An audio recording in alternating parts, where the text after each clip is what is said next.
The Outcasts of Poker Flat by Bret Harte, presented by Inspired Moon, the world's best short novel collection. The Outcasts of Poker Flat. As Mr. John Oakhurst, gambler, stepped into the main street of Poker Flat on the morning of the 23rd of November, 1850, he was conscious of a change in its moral atmosphere since the preceding night. 2 or 3 men, conversing earnestly together, ceased as he approached and exchanged significant glances. There was a Sabbath lull in the air which, in a settlement and used to Sabbath influences, looked ominous. Mr. Oakhurst's calm, handsome face betrayed small concern in these indications. Whether he was conscious of any predisposing cause was another question. "I reckon they're after somebody," he reflected. "Likely it's me." He returned to his pocket the handkerchief with which he had been whipping away the red dust of Poker Flat from his neat boots, and quietly discharged his mind of any further conjecture. In point of fact, Poker Flat was after somebody. It had lately suffered the loss of several $1,000s, 2 valuable horses, and a prominent citizen. It was experiencing a spasm of virtuous reaction, quite as lawless and ungovernable as any of the acts that had provoked it. A secret committee had determined to rid the town of all improper persons. This was done permanently in regard of 2 men who were then hanging from the boughs of a sycamore in the gulch, and temporarily in the banishment of certain other objectionable characters. I regret to say that some of these were ladies. It is but due to the sex, however, to state that their impropriety was professional, and it was only in such easily established standards of evil that Poker Flat ventured to sit in judgment. Mr. Oakhurst was right in supposing that he was included in this category. A few of the committee had urged hanging him as a possible example and a sure method of reimbursing themselves from his pockets of the sums he had won from them. "It's agin justice," said Jim Wheeler, "to let this your young man from Roaring Camp, an entire stranger, carry away our money." But a crude sentiment of equity residing in the breasts of those who had been fortunate enough to win from Mr. Oakhurst overruled this narrower local prejudice. Mr. Oakhurst received his sentence with philosophic calmness, none the less coolly that he was aware of the hesitation of his judges. He was too much of a gambler not to accept fate. With him life was at best an uncertain game, and he recognized the usual percentage in favor of the dealer. A body of armed men accompanied the deported wickedness of Poker Flat to the outskirts of the settlement. Besides Mr. Oakhurst, who was known to be a coolly desperate man, and for whose intimidation the armed escort was intended, the expatriated party consisted of a young woman familiarly known as the Duchess, another, who had won the title of Mother Shipton, and Uncle Billy, a suspected sluice robber and confirmed drunkard. The cavalcade provoked no comments from the spectators, nor was any word uttered by the escort.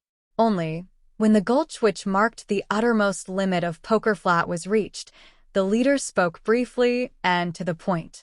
The exiles were forbidden to return at the peril of their lives. As the escort disappeared, their pent-up feelings found vent in a few hysterical tears from the Duchess, some bad language from Mother Shipton, and a Parthian volley of expletives from Uncle Billy. The philosophic Oakhurst alone remained silent. He listened calmly to Mother Shipton's desire to cut somebody's heart out, to the repeated statements of the Duchess that she would die in the road, and to the alarming oaths that seemed to be bumped out of Uncle Billy as he rode forward. With the easy good humor characteristic of his class, he insisted upon exchanging his own riding horse, 5 Spot, for the sorry mule which the Duchess rode. But even this act did not draw the party into any closer sympathy. The young woman readjusted her somewhat draggled plumes with a feeble, faded coquetry. Mother Shipton eyed the possessor of 5 Spot with malevolence, and Uncle Billy included the whole party in one sweeping anathema. The road to Sandy Bar, a camp that, not having as yet experienced the regenerating influences of Poker Flat, consequently seemed to offer some invitation to the emigrants, lay over a steep mountain range. It was distant a day's severe travel. In that advanced season, the party soon passed out of the moist, temperate regions of the foothills into the dry, cold, bracing air of the Sierras. The trail was narrow and difficult. At noon the Duchess, rolling out of her saddle upon the ground, declared her intention of going no farther, and the party halted. The spot was singularly wild and impressive. A wooded amphitheater, surrounded on three sides by precipitous cliffs of naked granite, sloped gently toward the crest of another precipice that overlooked the valley. It was, undoubtedly, the most suitable spot for a camp, had camping been advisable. But Mr. Oakhurst knew that scarcely half the journey to Sandy Bar was accomplished, and the party were not equipped or provisioned for delay. This fact he pointed out to his companions curtly, with a philosophic commentary on the folly of throwing up their hand before the game was played out.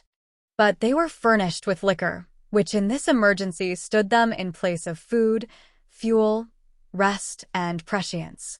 In spite of his remonstrances, it was not long before they were more or less under its influence. Uncle Billy passed rapidly from a bellicose state into one of stupor, the Duchess became maudlin, and Mother Shipton snored. Mr. Oakhurst alone remained erect, leaning against a rock, calmly surveying them. Mr. Oakhurst did not drink. It interfered with a profession which required coolness, impassiveness, and presence of mind, and, in his own language, he couldn't afford it. As he gazed at his recumbent fellow exiles, the loneliness begotten of his pariah trade, his habits of life, his very vices, for the first time seriously oppressed him. He bestirred himself in dusting his black clothes, washing his hands and face, and other acts characteristic of his studiously neat habits, and for a moment forgot his annoyance. The thought of deserting his weaker and more pitiable companions never perhaps occurred to him. Yet he could not help feeling the want of that excitement which, singularly enough, was most conducive to that calm equanimity for which he was notorious. He looked at the gloomy walls that rose 1,000 feet sheer above the circling pines around him, at the sky, ominously clouded, at the valley below, already deepening into shadow. And, doing so, suddenly he heard his own name called. A horseman slowly ascended the trail. In the fresh, open face of the newcomer Mr. Oakhurst recognized Tom Simpson, otherwise known as the Innocent of Sandy Bar. He had met him some months before over a little game, and had, with perfect equanimity, won the entire fortune, amounting to some $40, of that guileless youth.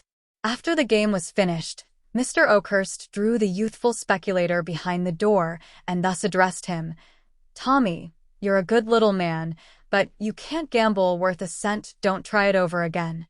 He then handed him his money back, pushed him gently from the room, and so made a devoted slave of Tom Simpson. There was a remembrance of this in his boyish and enthusiastic greeting of Mr. Oakhurst. He had started, he said, to go to Poker Flat to seek his fortune. Alone. No, not exactly alone. In fact, a giggle, he had run away with Piney Woods. Didn't Mr. Oakhurst remember Piney? She that used to wait on the table at the Temperance House? They had been engaged a long time, but old Jake Woods had objected, and so they had run away, and were going to Poker Flat to be married, and here they were. And they were tired out, and how lucky it was they had found a place to camp and company. All this the Innocent delivered rapidly, while Piney, a stout, comely damsel of 15, emerged from behind the pine tree, where she had been blushing unseen, and rode to the side of her lover.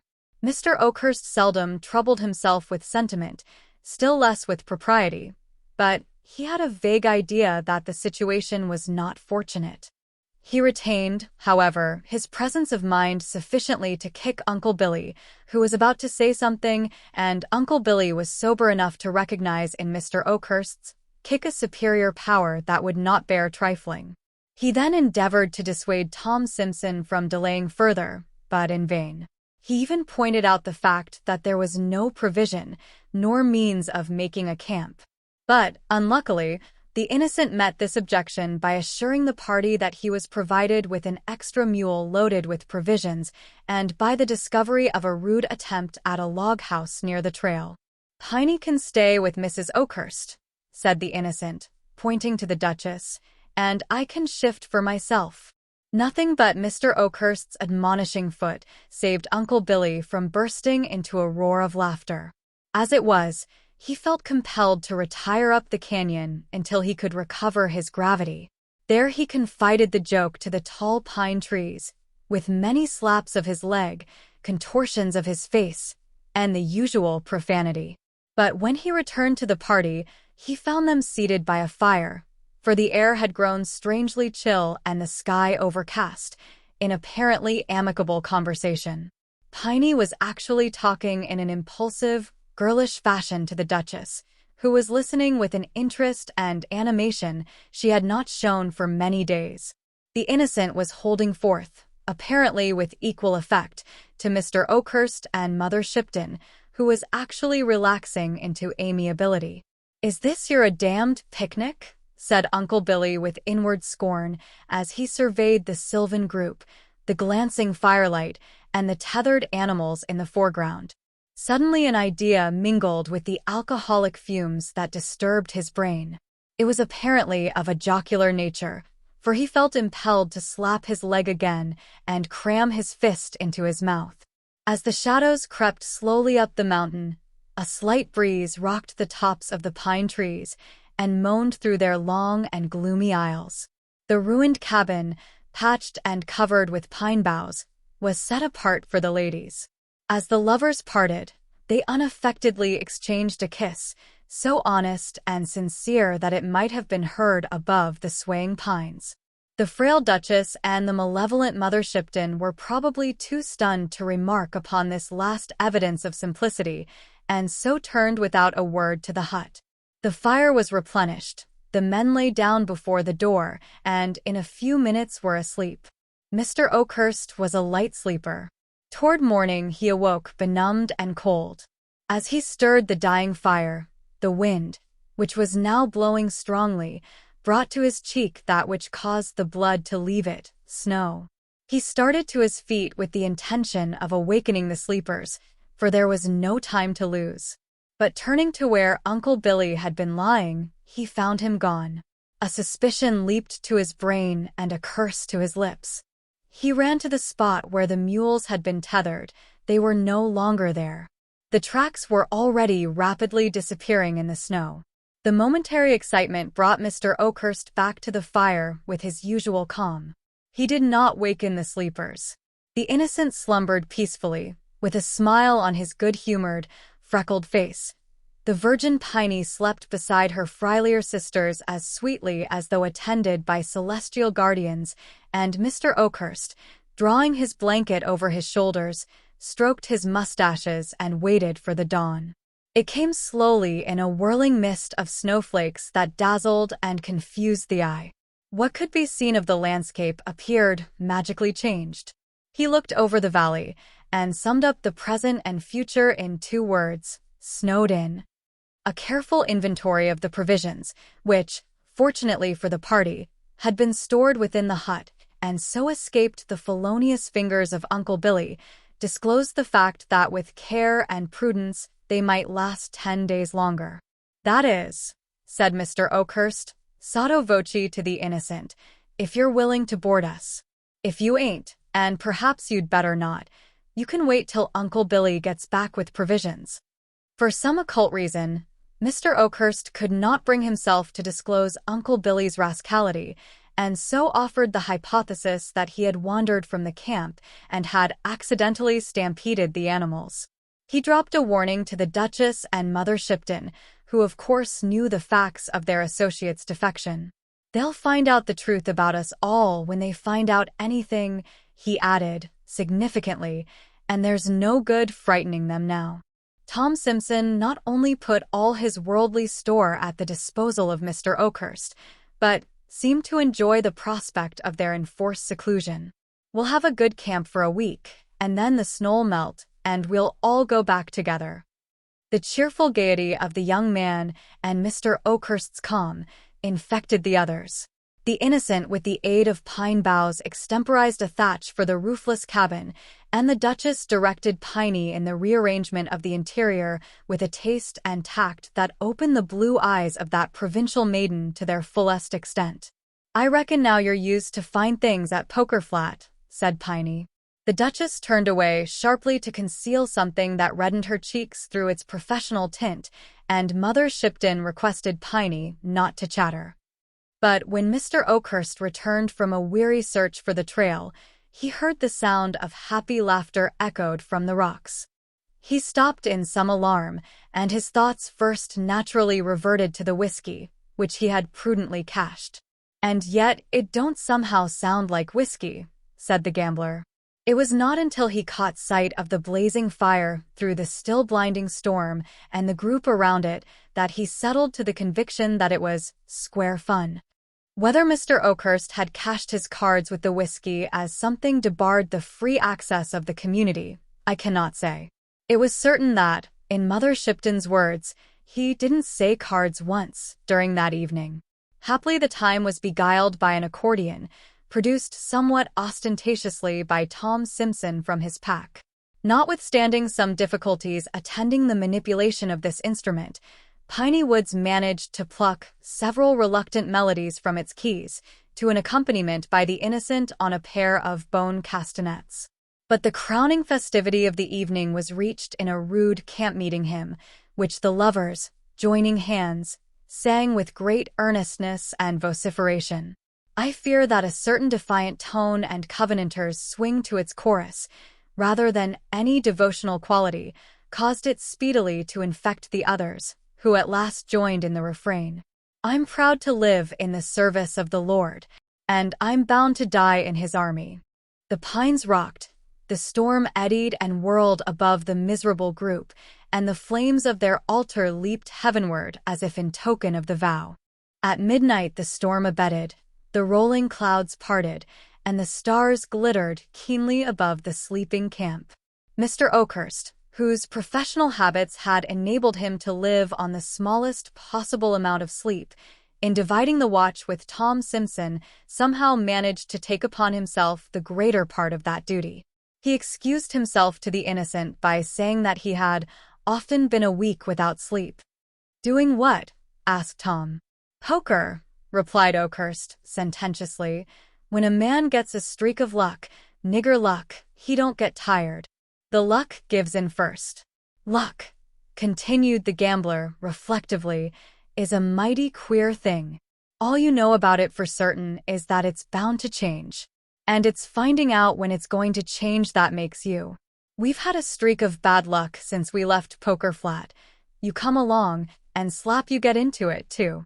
If you can hold your cards right along, you're all right. For," added the gambler, with cheerful irrelevance, "I'm proud to live in the service of the Lord, and I'm bound to die in his army." The third day came, and the sun, looking through the white curtain valley, saw the outcasts divide their slowly decreasing store of provisions for the morning meal. It was one of the peculiarities of that mountain climate that its rays diffused a kindly warmth over the wintry landscape, as if in regretful commiseration of the past. But it revealed drift on drift of snow piled high around the hut, a hopeless, uncharted, trackless sea of white, lying below the rocky shores to which the castaways still clung. Through the marvelously clear air, the smoke of the pastoral village of Poker Flat rose miles away. Mother Shipton saw it, and from a remote pinnacle of her rocky fastness hurled in that direction a final malediction. It was her last vituperative attempt, and perhaps for that reason was invested with a certain degree of sublimity. It did her good, she privately informed the Duchess. "Just you go out there and cuss and see." She then set herself to the task of amusing the child, as she and the Duchess were pleased to call Piney. Piney was no chicken, but it was a soothing and original theory of the pair thus to account for the fact that she didn't swear and wasn't improper. When night crept up again through the gorges, The reedy notes of the accordion rose and fell in fitful spasms and long-drawn gasps by the flickering campfire. But music failed to fill entirely the aching void left by insufficient food, and a new diversion was proposed by Piney, storytelling. Neither Mr. Oakhurst nor his female companions caring to relate their personal experiences, this plan would have failed too, but for the innocent. Some months before he had chanced upon a stray copy of Mr. Pope's ingenious translation of the Iliad. He now proposed to narrate the principal incidents of that poem, having thoroughly mastered the argument and fairly forgotten the words, in the current vernacular of Sandy Bar. And so for the rest of that night, the Homeric demigods again walked the earth. Trojan bully and wily Greek wrestled in the winds, and the great pines in the canyon seemed to bow to the wrath of the son of Peleus. Mr. Oakhurst listened with quiet satisfaction. Most especially was he interested in the fate of Achilles, as the innocent persisted in denominating the swift-footed Achilles. So, with small food and much of Homer and the accordion, a week passed over the heads of the outcasts. The sun again forsook them, and again from leaden skies the snowflakes were sifted over the land. Day by day closer around them drew the snowy circle, until at last they looked from their prison over drifted walls of dazzling white that towered 20 feet above their heads. It became more and more difficult to replenish their fires, even from the fallen trees beside them, now half hidden in the drifts. And yet no one complained. The lovers turned from the dreary prospect and looked into each other's eyes, and were happy. Mr. Oakhurst settled himself coolly to the losing game before him. The Duchess, more cheerful than she had been, assumed the care of Piney. Only Mother Shipton, once the strongest of the party, seemed to sicken and fade. At midnight on the 10th day, she called Oakhurst to her side. "I'm going," she said, in a voice of querulous weakness, "but don't say anything about it. Don't waken the kids. Take the bundle from under my head and open it." Mr. Oakhurst did so. It contained Mother Shipton's rations for the last week, untouched. "Give 'em to the child," she said, pointing to the sleeping Piney. "You've starved yourself," said the gambler. "That's what they call it," said the woman, querulously, as she lay down again and, turning her face to the wall, passed quietly away. The accordion and the bones were put aside that day, and Homer was forgotten. When the body of Mother Shipton had been committed to the snow, Mr. Oakhurst took the innocent aside and showed him a pair of snowshoes, which he had fashioned from the old pack saddle. "There's one chance in 100 to save her yet," he said, pointing to Piney, "but it's there," he added, pointing toward Poker Flat. "If you can reach there in 2 days, she's safe." "And you?" asked Tom Simpson. "I'll stay here," was the curt reply. The lovers parted with a long embrace. "You are not going to?" said the Duchess as she saw Mr. Oakhurst apparently waiting to accompany him. "As far as the canyon," he replied. He turned suddenly and kissed the Duchess, leaving her pallid face aflame and her trembling limbs rigid with amazement. Night came, but not Mr. Oakhurst. It brought the storm again and the whirling snow. Then the Duchess, feeding the fire, found that someone had quietly piled beside the hut enough fuel to last a few days longer. The tears rose to her eyes, but she hid them from Piney. The women slept but little. In the morning, looking into each other's faces, they read their fate. Neither spoke, but Piney, accepting the position of the stronger, drew near and placed her arm around the Duchess's waist. They kept this attitude for the rest of the day.